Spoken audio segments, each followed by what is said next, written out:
السلام علیکم عزیز طلباء اور طالبات، امید ہے کہ آپ سب خیریت سے ہوں گے۔ ہمارا آج کا ٹاپک جو ہے وہ ہے غزل کے اشعار کی تشریح۔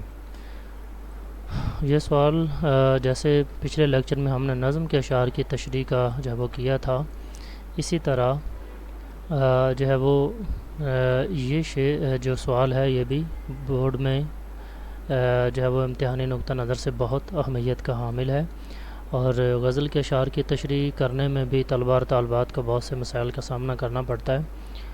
تو آج ہم انہی مسائل کو جو ہے وہ یہاں ڈسکس کریں گے، اور انشاءاللہ ان تمام سوالوں کے 100% جو ہے وہ جوابات دینے کی کوشش کریں گے۔ تو چلتے ہیں جی غزل کے اشعار کی تشریح کی طرف کہ وہ کیسے کی جائے۔ تو یہ غزل کے اشعار کی تشریح چونکہ چاروں کلاسز میں ہوتی ہے، اس لیے جو ہے یہ لیکچر جو ہے وہ چاروں کلاسز کے لیے ہے، میٹرک کے لیے بھی اور انٹر کے لیے بھی۔ لیکن اس سے پہلے ہم تھوڑا سا مختصر سا تعارف جو ہے وہ غزل کا ہم جانیں گے، پھر ہم بات کریں گے کہ غزل جو ہے اس کی تشریح، شعر کی تشریح کیسے کی جائے۔ تو غزل جو ہے اس کے لغوی معنی اور مفہوم پر پہلے ہم بات کرتے ہیں۔ غزل عربی زبان کا لفظ ہے جو غزال سے مشتق ہے، یعنی غزال سے نکلا ہے۔ تو عربی زبان میں غزال ہرن کو کہتے ہیں۔ یوں غزل سے مراد ہوا ہرن کی آواز، لیکن کیسی آواز؟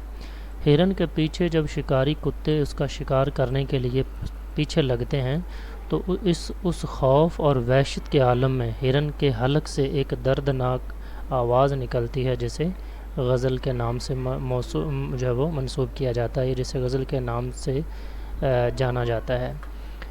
اصطلاحی مفہوم غزل کا کیا ہے جو اردو ادب میں جو ہے وہ مراد لیا جاتا ہے؟ تو اردو میں غزل سے مراد ایسی صنف سخن جس میں عورتوں کے بارے میں بات کی جائے غزل کہلاتی ہے۔ تو یہ تھا غزل کا مختصر تعارف۔ اب اس کا تھوڑا سا ہم آغاز بھی پڑھ لیتے ہیں کہ اس کا آغاز یا اس کی ابتدا کہاں سے ہوئی، اور اس کو بتدریج اس کی ترقی جو ہے وہ کیسے ہوئی۔ تو فارسی شاعر تھے ابو الحسن رودکی جس کا نام تھا، اور اس نے ایک صنف شاعری جس کا نام قصیدہ تھا، تو قصیدے کے ایک حصے، پہلا حصہ جس کو تشبیب کہتے ہیں، اس سے غزل کو الگ کر کے یہ تشبیب کو الگ کر کے جو ہے وہ غزل کی بنیاد رکھی۔ اس لیے غزل کو ٹیڑھی پسلی کی پیداوار کہا جاتا ہے، یعنی جس طرح آدم علیہ السلام کی پسلی سے اماں حوا کو جو ہے وہ پیدا کیا گیا، تو اسی طرح قصیدہ جو ہے وہ بطور لفظ اردو میں مذکر استعمال ہوتا ہے، تو اس کی یوں سمجھے کہ قصیدے کے جو ہے وہ جسد سے جو ہے وہ اس کو کشید کیا گیا غزل کو، تو اس لیے ٹیڑھی پسلی کی جو ہے وہ پیداوار کہا جاتا ہے۔ غزل کی حیت، یعنی غزل کن چیزوں سے مل کر بنتی ہے، سٹرکچر، اس کا ڈھانچہ کیا ہے؟ تو غزل کی حیت جو وہ بنیادی طور پر 3 اجزائے ترکیبی پر مشتمل ہے۔ پہلا بحر، ایک پیمانہ ہے، سکیل ہے، جس کی پیروی کرتے ہوئے کوئی شاعر شعر کہتا ہے۔ یہ بحر یا یہ پیمانہ چھوٹا بھی ہو سکتا ہے، بڑا بھی ہو سکتا ہے۔ دوسرا جو اس کا جز ہے وہ ہے وزن، یعنی ایسا حصہ غزل جس میں یا ایسا حصہ غزل جو غزل کے دونوں مصروں کو برابر کرتا ہے، وزن کہلاتا ہے۔ اور نمبر 3 جو ہے وہ ہے قافیہ اور ردیف۔ اگرچہ غزل کے لیے قافیہ کا ہونا ضروری ہے، لیکن ردیف سے غزل میں ترنم اور موسیقیت کا عنصر پیدا ہوتا ہے۔ تو یہ 3 بنیادی طور پر وہ عناصر ہیں، وہ اجزاء ہیں جن سے مل کر ایک غزل بنتی ہے۔ اب ہم دیکھتے ہیں کہ نظم اور غزل میں فرق کیا ہے، کیونکہ اس سے پہلے ہم نظم کے بارے میں پڑھ چکے ہیں، اس سے پہلا جو لیکچر تھا، تو آج ہم ان دونوں میں فرق بھی معلوم کر لیتے ہیں۔ تو یہ سب سے پہلے جو ہے وہ اب یہ دیکھیں کہ نظم کے لغوی معنی ہیں منظم کرنا یا ترتیب دینا، اور دوسرا کہ نظم ایک خاص موضوع یا عنوان پر لکھی جاتی ہے۔ تیسرا کہ نظم کا ہر شعر دوسرے شعر سے لڑی میں پروئے ہوئے موتیوں کی طرح جڑا ہوتا ہے اور بات کو آگے بڑھاتا ہے۔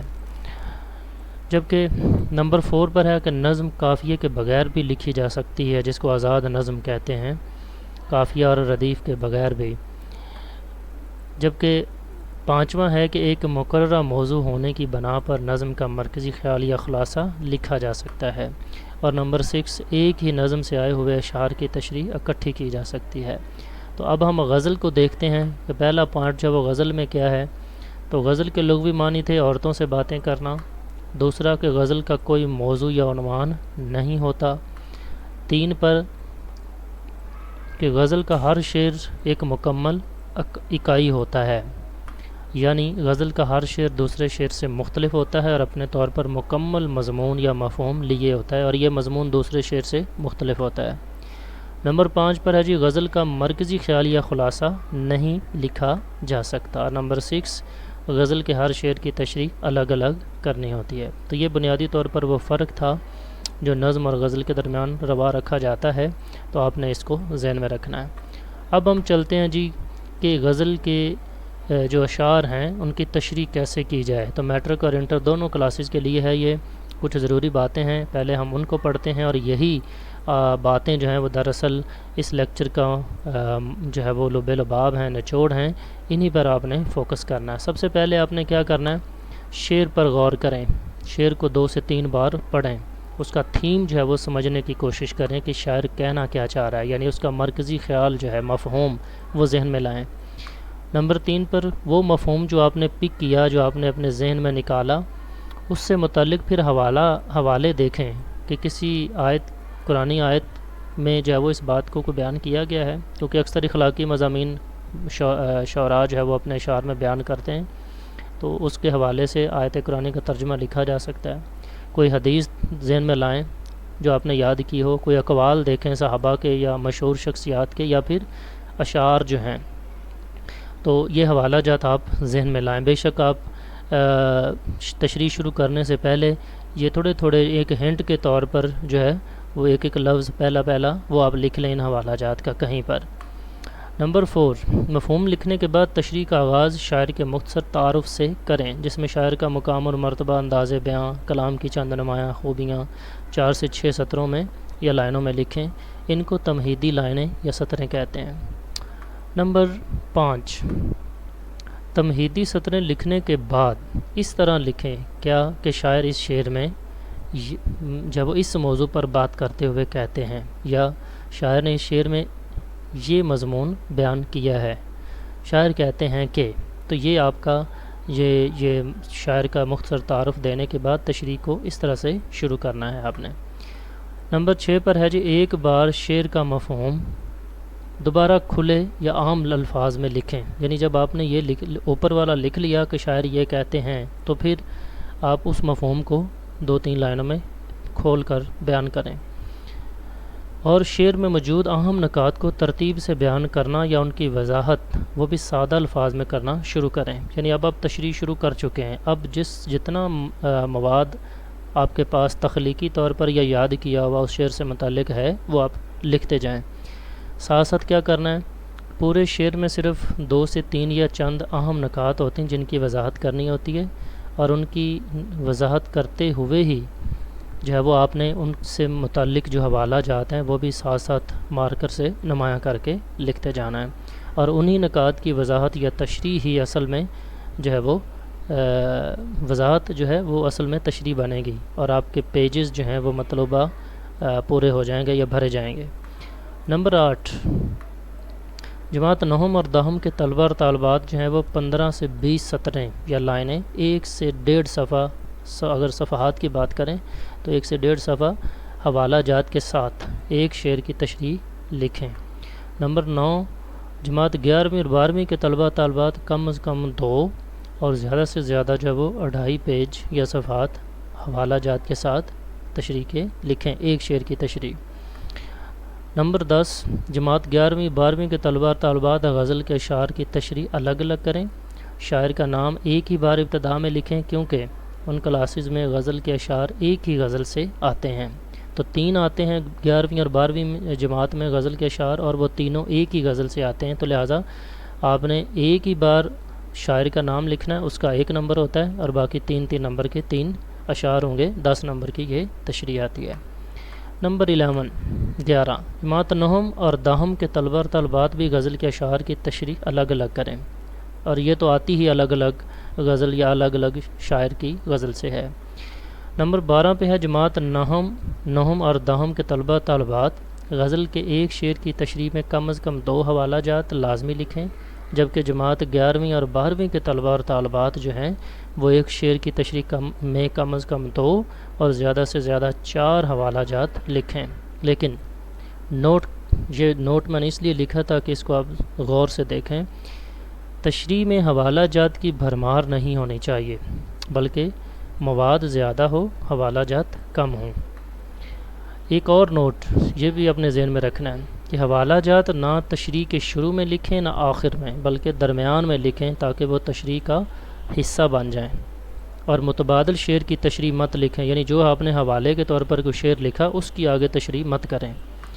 نمبر 13 جماعت نہم اور دہم کے طلبہ اور طالبات غزل کے اشعار کی تشریح 20 سے 25 منٹ کے وقت میں کریں، جبکہ جماعت 11ویں اور 12ویں کے طلبہ اور طالبات غزل کے تینوں اشعار کی تشریح جو ہے وہ 25 سے 30 منٹ میں کریں۔ تو نمبر 14 اور آخری جو ہے یہ پوائنٹ ہے کہ جماعت نہم اور دہم کے میں غزل کے اشعار کی تشریح کا سوال 4 نمبرات کا آتا ہے، 2 اشعار آتے ہیں، ویسے آتے 3 ہیں، آپشن ہوتا ہے کوئی سے 2 کرنے ہیں، جبکہ جماعت 11ویں اور 12ویں میں یہ 10 نمبر کا سوال آتا ہے، تو 3 اشعار آئیں گے ایک ہی غزل سے، تو طلبہ نے کرنے ہوتے ہیں۔ چوائس اس میں بھی ہوتی ہے، 2 مختلف شعراء کی غزلوں سے آتے ہیں، 3 ایک غزل سے، 3 دوسری غزل سے، تو کوئی ایک آپ نے چوز کرنا ہوتا ہے اور اس کی تشریح کرنی ہے۔ تو یہ تھیں بیٹے وہ ضروری باتیں، وہ اہم پوائنٹس جو آپ نے غزل کی تشریح کرتے ہوئے ذہن میں رکھنے ہیں، اور یہ آپ کے بہت کام کی چیزیں ہیں۔ اب نمونے کے طور پر میں ایک شعر کی تشریح آپ کے سامنے رکھوں گا کہ غزل کے ایک شعر کی تشریح آپ نے کیسے کرنی ہے، تو ذرا اس کو غور سے دیکھیے گا۔ یہ شعر ہے، ایک شمع بجھائی تو کئی اور جلا لی، ہم گردش دوراں سے بڑی چال چلے ہیں۔ اب یہ دیکھیں مفہوم، لوگوں نے ہمارا ایک راستہ بند کیا تو ہم نے بہت سے اور راستے نکال لیے۔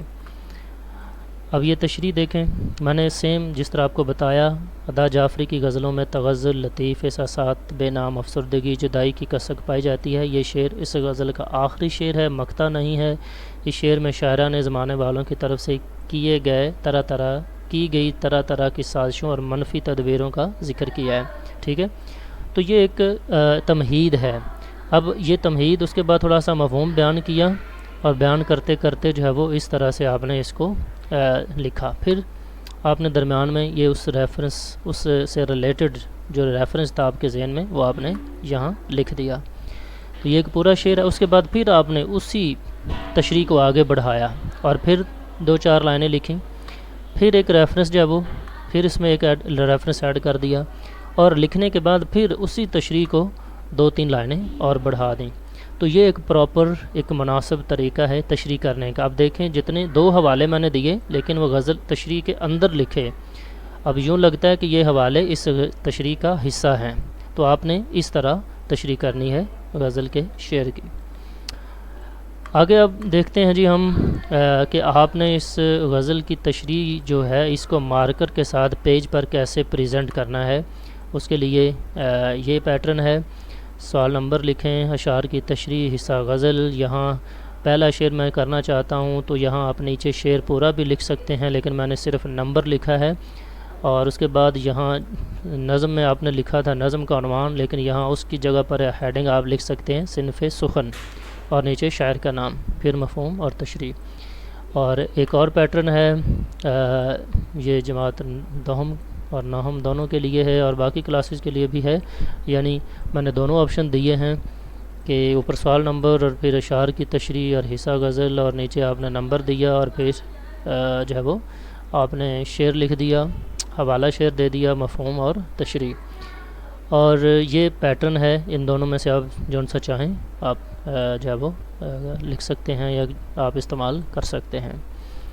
اس کے بعد یہ وہی ہے، اور لاسٹ پہ جو ہے وہ میں یہی کہوں گا کہ امید ہے کہ آپ کو غزل کے اشعار کی تشریح کے حوالے سے جن مسائل کا سامنا تھا، امید ہے کہ اس لیکچر کو سننے کے بعد آپ ان سوالات کے یا ان مسائل کے حل کو جان چکے ہوں گے۔ تو آج کے لیے اتنا ہی. آج کا لیکچر جو ہے وہ یہاں ختم ہوتا ہے.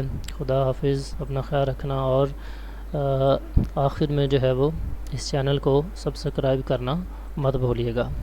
بہت شکریہ. اللہ حافظ.